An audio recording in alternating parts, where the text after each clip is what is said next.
Hey folks, Colin here from Sumthins Recording, and today I'm going to be walking you through how to get a fat and punchy kick drum sound in your next mix. Okay, so we've got a finished mix pulled up here, and I'm going to be walking you through plugin by plugin how we got the kick drum tone, okay? But before we do that, let me solo up the drums for you and give you a full overview of what the finished drum sound is, okay? So here is the finished drum sound for this mix. Make sure we're all the way up volume-wise as well. So here we go.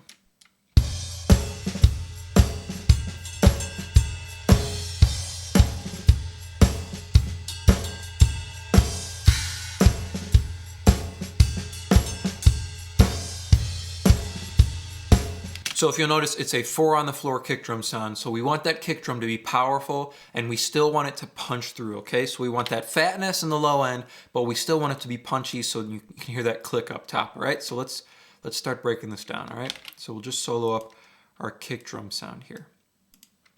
So the first thing we're starting off with on our kick drum is a limiter, okay? So after we get our level set, after we get a good balance between our kick in, which is gonna be our click, and then our kick out, which is going to be our low end air, blast coming off the front of the head, we want to get a limiter on there, okay? So what the limiter is doing is making sure these louder portions, so you can see there's some peaks in the kick drum sound, don't overpower the lower parts, okay? You want a nice even kick drum sound before you start adding low end or before you start adding click. Otherwise, it's going to be disjointed as you move forward, okay? So let me undo or bypass these other plugins and you can just hear what this limiter is doing, all right?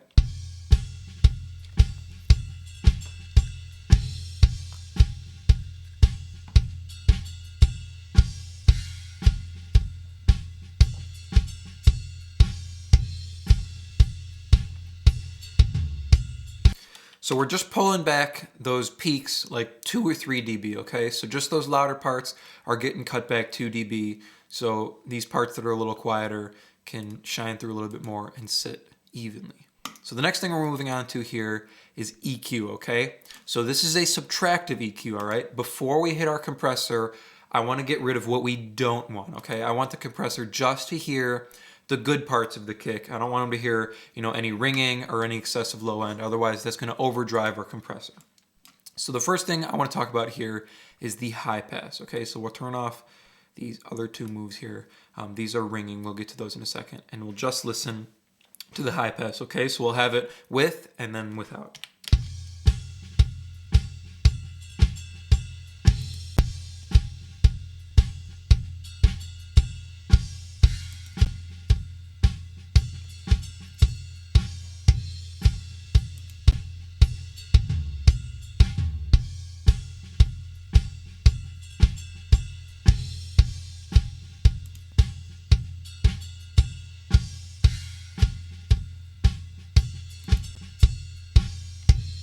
So notice I'm actually getting rid of quite a bit of the low end here with this high pass. And we're gonna see that come into effect when we throw our compressor on and then when we get our EQ afterwards, okay? I don't wanna feed a bunch of low end to the compressor, otherwise that's what's gonna be driving the compressor mainly.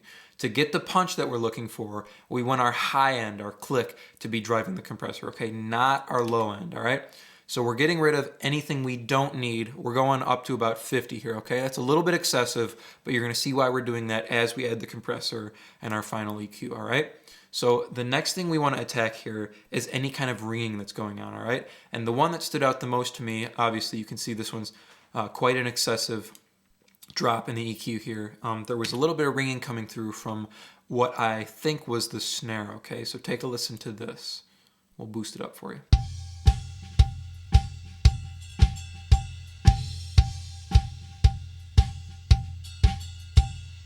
So you can see it kind of jumps up on all the snare hits. All right, so we're just pulling that back about 12, 13 dB, all right? So take a listen to that one.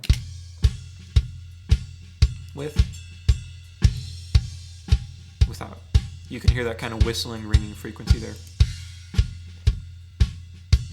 Now the next one's a little bit more subtle. We're only taking out about 4 dB, and 4 dB is still quite a bit, but you notice the bandwidth is all the way up. So let me boost that up for you, and you can hear what that sounds like. So this is some ringing that was generated by the kick. Probably the kick out. It's probably coming from the kick out.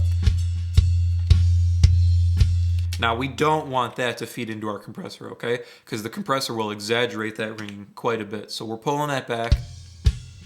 We're getting rid of that. But we don't want to go too crazy with it, otherwise it'll completely neuter the low end on our kick drum.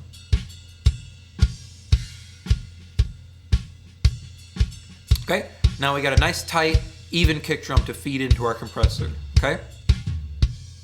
So we'll do it before and after on this EQ.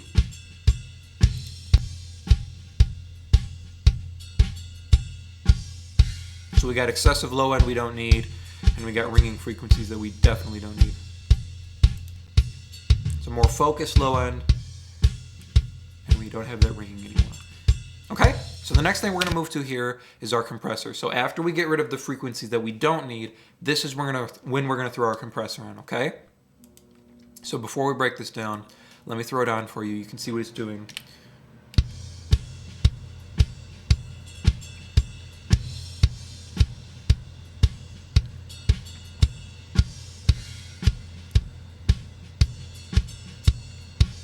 So notice we are squashing the hell out of this thing, okay? We're doing 8.5 dB of compression all the way through on this kick drum, all right? Now the reason being is this excessive compression is what is gonna give us that punch and that attack that we want, all right? But notice, see, it completely neutered our low end on it. So if we put all that low end back from our EQ that we took out, it would be all driving that compressor and we wouldn't get this punch that we wanted, okay? So let me take this out and you'll see how much is driving that compressor more. See, now we're up to 9.5.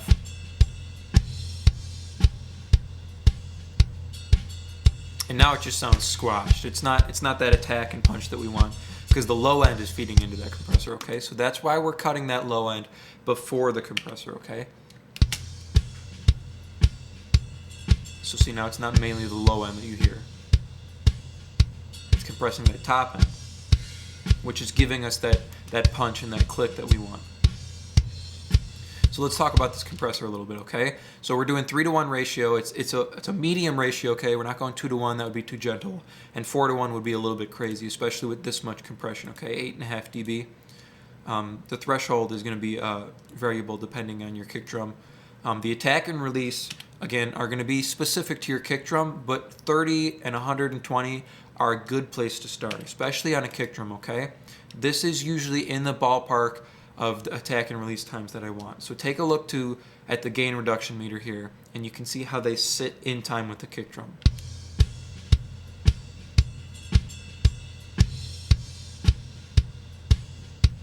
Okay, so the attack is in time that it's not cutting off the transient, so that's where we're getting our attack and our click from. And then the release is in time so that the compression is pulled back before the next hit, okay? We don't want the compressor to still be working when the next kick drum hits. Otherwise, that's where you get that squash, that over compression that you don't want, okay? And then of course, we're using our makeup gain to make sure our input and our output are sitting at about the same level, okay? So I'm gonna do with and without the compressor, and then we'll do everything that we've done so far. Okay, so here's with.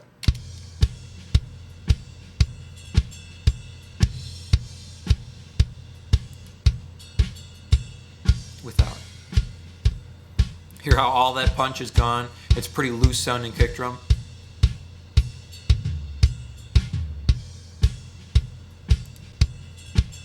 And there's that punch we want. It took away some of our low end, but we're gonna add it back with this next EQ. This compressor is mainly for our punch and keeping our kick drum nice and even.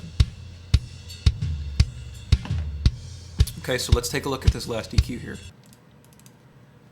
All right, see, this is where we're adding our fatness, okay? And we're adding a little bit more attack up on top to get that punch to come through a little bit more. So we'll break it down piece by piece in this EQ, okay? So we'll start with the low end here, okay? So we're adding a little bit of 45, just 1.5 dB, okay? So take a listen without, and then I'll add it in.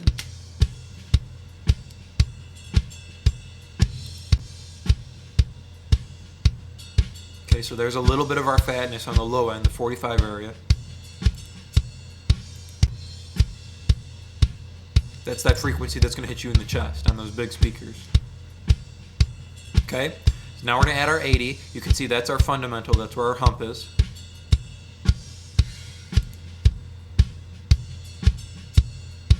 That's our low end attack, all right? That's where we're getting our fatness and our low end punch from. That's our fundamental.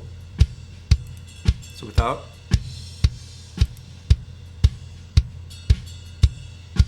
Okay. Now this one here is a high shelf that we're pulling down all of the top end with, okay? So you can see here's the fundamental on the top end sitting around 4K. So we're just pulling that back just a little bit, everything from about 900, 1K up, okay? Just 1.5 dB out. Okay, so that makes sure our low end is more dominant, okay? So take a listen.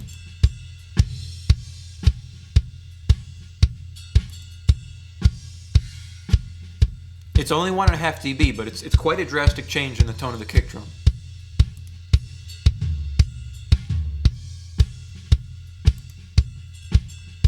Instead of being just clicky and high-end sounding, it's more punchy and fat. We're getting mainly our energy from our low end, okay?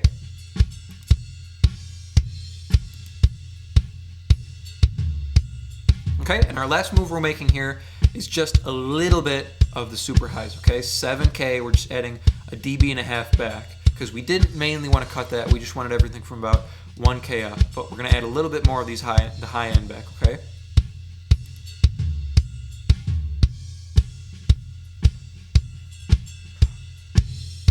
So that's making sure our high end sits good with our low end without too much of the high mids interfering.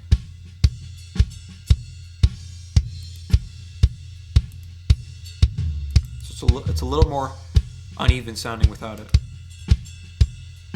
We don't want the low end to dominate too much. We want it to be an even kick drum sound. So it's fat in the low end, but still punchy. We're getting our low end fundamental, and we're getting our high end air coming through.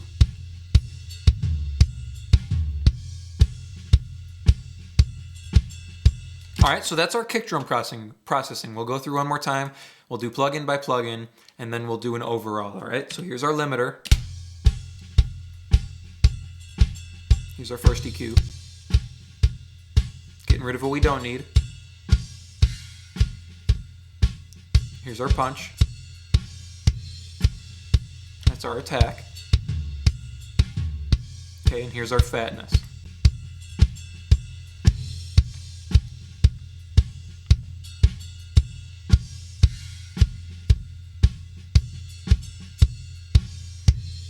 So notice a couple things here, okay? We're getting our punch mainly from our compressor, okay? So that's where our punch is coming from.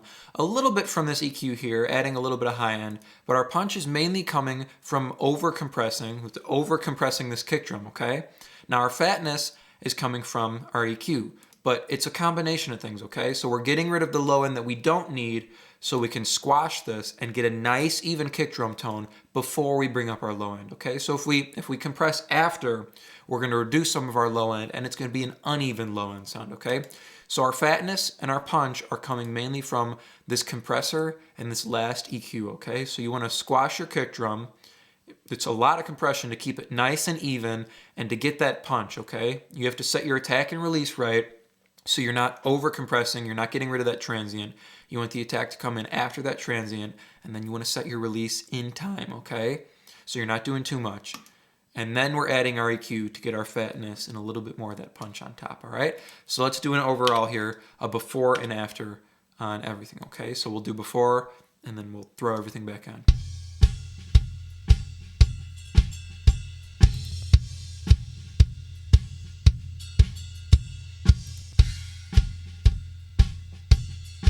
So notice we have our low end beforehand. There's low end there. But listen to how focused everything becomes when we throw everything on. There's that combination of punch and fatness that we want to come out of our kick drum, okay? So take a listen one more time in the whole drum mix, all right?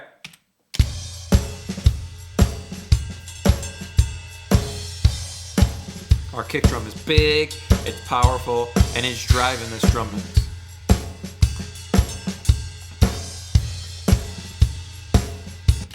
And that's it, okay? That's all I got for you guys. Just a quick kick drum breakdown, a few simple techniques that you can apply to your next mix to get your kick drum big, fat, and still punchy inside your mix, okay? If you guys need help mixing your drums, feel free, click the link in the description, head on over to sumthinsrecording.com and request a quote for your next project. And I will see you guys in the next video.